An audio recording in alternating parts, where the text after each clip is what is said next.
Hello everyone, welcome to Professional Practice. My name is Jane and I'll be running you through suicidal ideation today.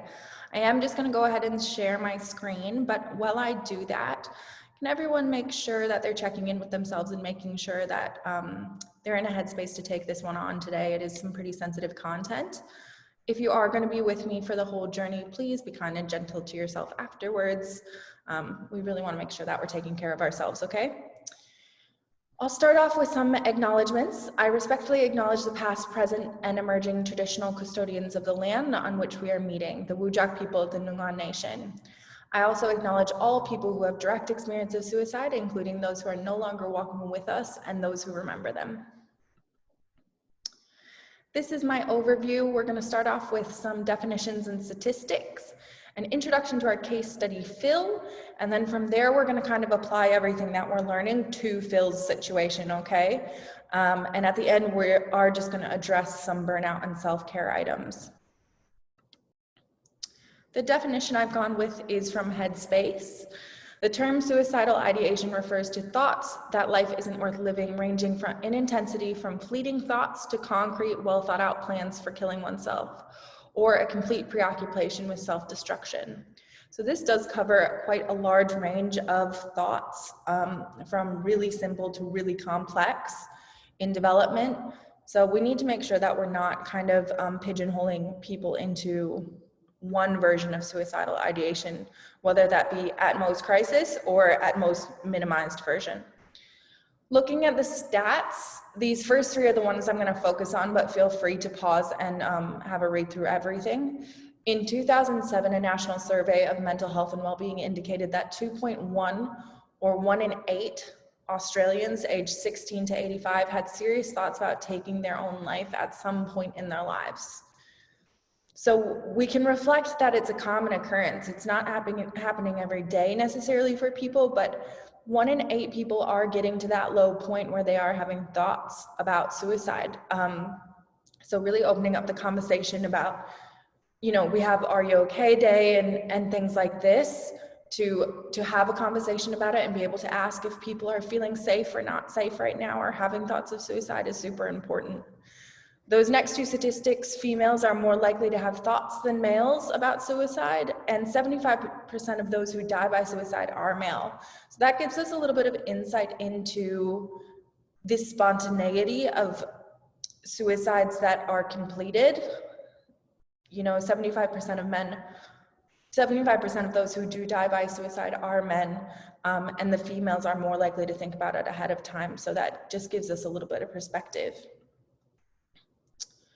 Just looking at stigma, assumptions, and biases, like anything that we approach as counselors, we want to make sure that we're checking in and knowing what we already think about something before we're going into it with the client and try to build a therapeutic relationship around congruence and without bias and non-judgment. So that first one is really important. What do we already know and believe about suicide? Have you had an experience with suicide before? Would that make you lean towards anything in particular in terms of viewing something as really high risk or high crises, or really low risk and low crises? I think all of our experiences can kind of get combined and contribute to how we view someone who's walking through the door. So it's really good to check in. I have a couple of other questions on there as well. They can be a little bit full on. If you want to pause it and have a look now and assess it with yourself, now is a great time, or do one at a time, or don't do it at all. It's up to you, but it's just a good reflection to have. Okay, so breaking suicidal ideation down into two categories. So there's passive suicidal ideation and active suicidal ideation with kind of a blurry line in the middle. Passive suicidal ideation is not wanting to live, hopelessness, and no plan. This can then escalate to active suicidal ideation, which is a plan, access to means, and intent. This is your high crises. Let's get an ambulance. Let's go. It's happening now. So it's very, very here and now, and it's very clear. But what I want to kind of clarify about these two is people can vacillate between the two. So you can have a plan but no intent, or have access to means but no intent and no plan. Do you know what I mean? Like, It can go back and forth. And you can feel really, really hopeless and think about a plan, but not ever have intent to do so. Which is why we're going to talk more about risk assessment and how we can identify where we're sitting on this scale. But let's first say hello to Phil. He is our young man who's walked through the door. He is a 21-year-old male who presents to counseling by request of his friends who helped him book the appointment after he told them that he was thinking of ending his life. At the time of disclosure, he did not have a plan of how he might suicide. He appears agitated on arrival and mentions, "I don't understand why someone has decided to care now." Throughout the session, Phil discloses that he has felt low for a long time and often thinks of disappearing. He seems to relax in body language and intonation as he continues to talk. Phil has been self-harming for the past 4 years by making small cuts on his inner legs.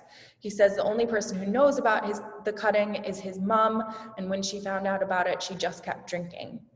Phil is an only child. His father left when he was 2 years old, and his mother used alcohol his entire upbringing.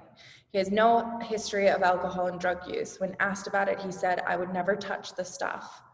Phil is currently 1 year into a finance degree at university and is struggling to focus. He often finds himself distracted with relationship. He cries and says, "It doesn't matter what I do, people always let me down, girls, friends, anyone, so what's the point of living?" When advised that the session was coming to an end, Phil again became agitated and notes as he walks out the door, "Well, this was pointless." So for Phil, we're going to first look at our ethics, just so we can get a little bit of perspective about our duty of care and autonomy for Phil. We can hear that he's having thoughts of suicide, so we want to make sure that we create an ethical boundary between our intervention for Phil and what autonomy we're going to leave for him to self-manage. So I'm not going to read through this, and I encourage that you do, but the important one, really important one, is section A. And that says, to break confidentiality, this needs to be discussed with the client and a supervisor. And it's not being done behind anybody's back, and it's very, very clear cut, and it's a discussion about how confidentiality is going to be rearranged in a safety situation.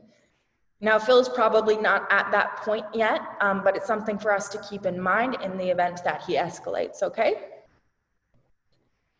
This is the legality section. As long as we're not counseling people to kill themselves, that's pretty great. It's a good start. We're not guilty of a crime if we're not doing that. So you can read that in depth, but I'll just leave that there. Let's do a risk assessment for Phil, though.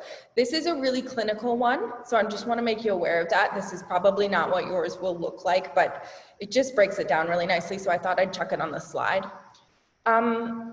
For Phil, he's going to be sitting in the medium to low risk section, maybe a little bit more towards medium, just because of his risk bracket, with research supporting that young men are at higher risk.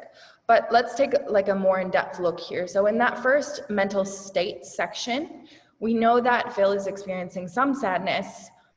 He has lots of feelings of hopelessness and despair. And he has moderate anger, so he's probably sitting in that medium risk category for mental state. For suicide, he's having frequent thoughts. He says, I often think about disappearing, however, they're vague, so we don't have a clear plan. And as of now, we have non-disclosure of any attempt to end his life, okay?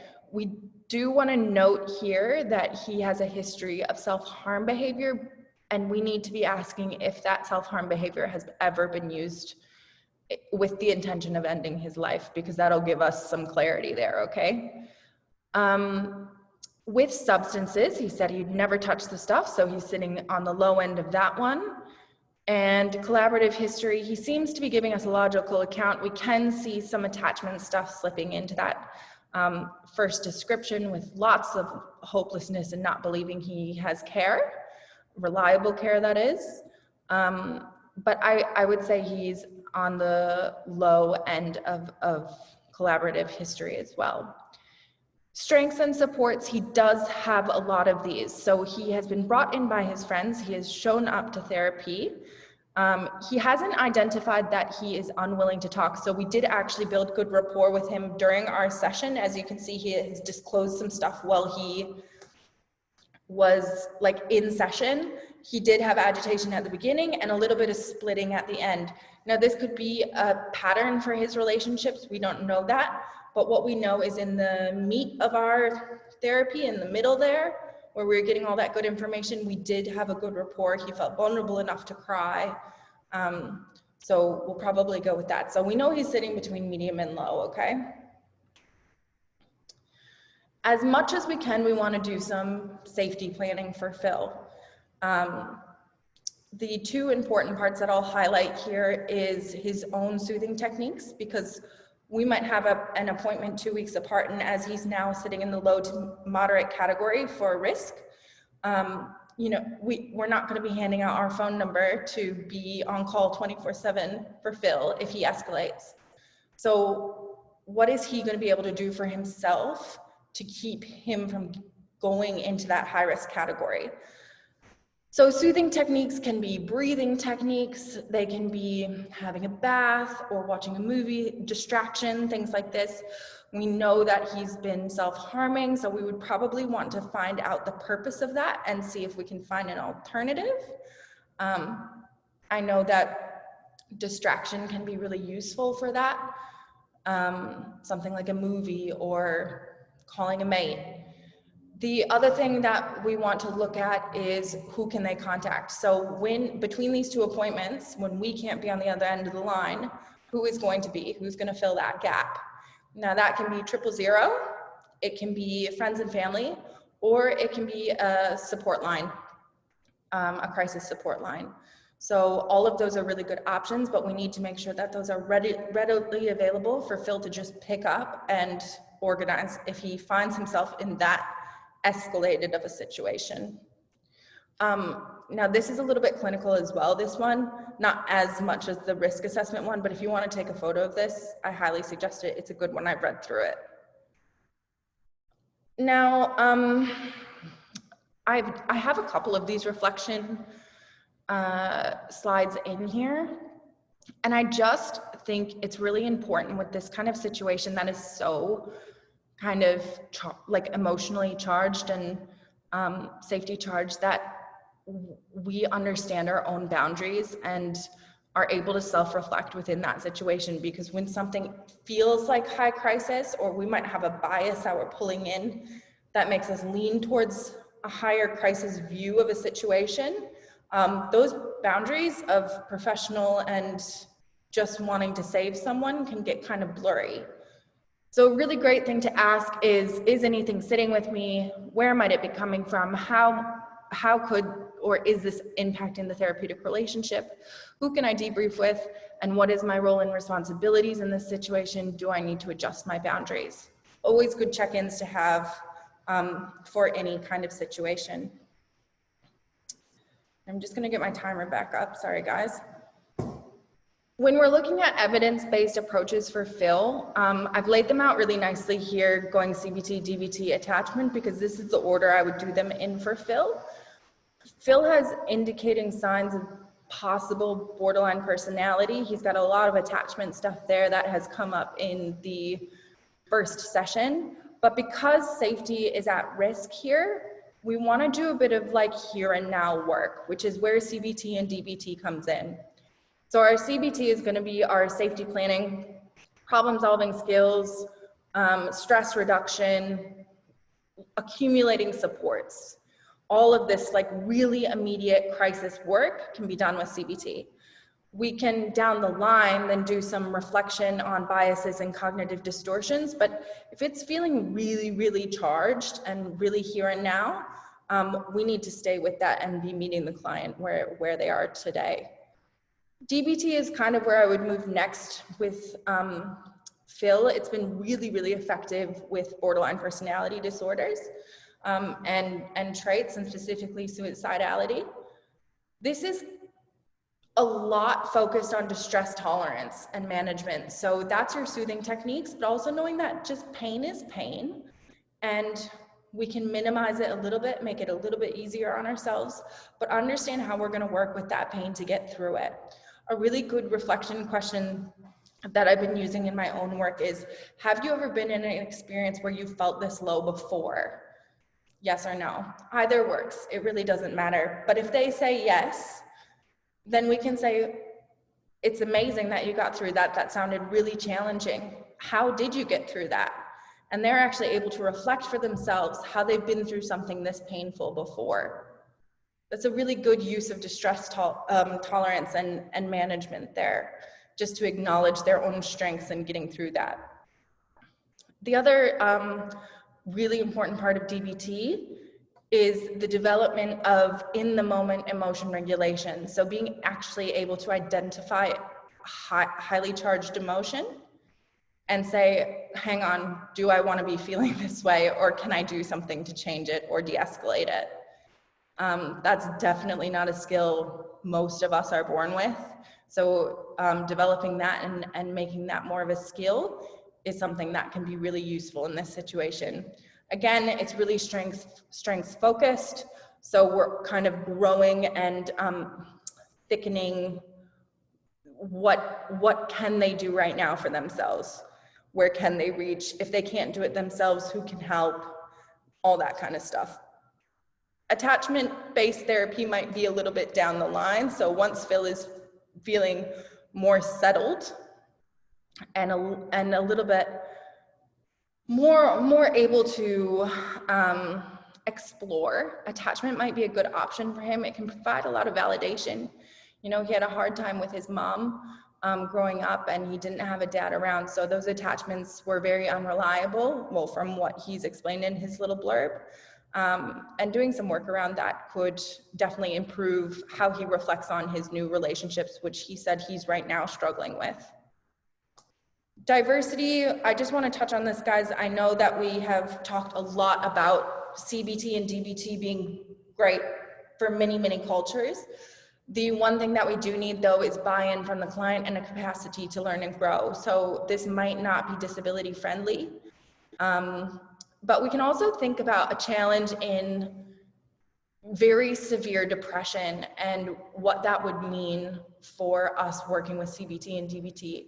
It might be a situation that if they're feeling that foggy and that low, they are not in a place to always be responsible for their safety. And maybe we can ask if they want someone else to come help. So if they have a friend or a really who also cares for them at the moment, that might be a good option to bring them into the loop. I think we did this pretty well, so I'm only going to look at the last one. What would it mean to break confidentiality for Phil due to safety? He has mentioned a lot that no one cares for him, and why would anyone care now? And I can imagine that us breaking confidentiality and pulling on that trust could make the therapeutic relationship struggle. So something that Jonathan's talked about a lot is being so clear in when confidentiality would be broken in that confidentiality spiel at the very beginning of our session. And I cannot emphasize that enough. That's so important, and especially for a client like Phil. Again, just a reflection slide, guys. What does burnout and compassion fatigue look like for you? And what does self-care look like for you? At Lifeline, we have a self-care guideline that we make for ourselves at the very beginning when we got hired. I find that really useful when you're talking to many people in a row who are struggling with suicidal ideation and suicidality. Both of these are pretty prevalent in the field if you're going to be working with people who are struggling with this a lot, but I think we all know that by now because trauma is super prevalent as well and everything else. So just good to think about. I popped these in here to help fill the gap between sessions. If you need it, it's there. I'll put it in the handout as well. I'm finding that a lot of people that do come to Lifeline through the chat service, they have been referred to from their safety plan. So it's actually being put in there by therapists around Perth to say, hey, if you're between sessions, don't have any family or anyone else you can call one of these services, and then that will get you to your next appointment. And I think that is a wrap. Thanks so much, guys. I really appreciate you being here with me. And like I said, please be kind and gentle to yourself. Afterwards, I went real quick, but we had to, only 20 minutes. So thank you so much for watching, and we'll see you guys soon.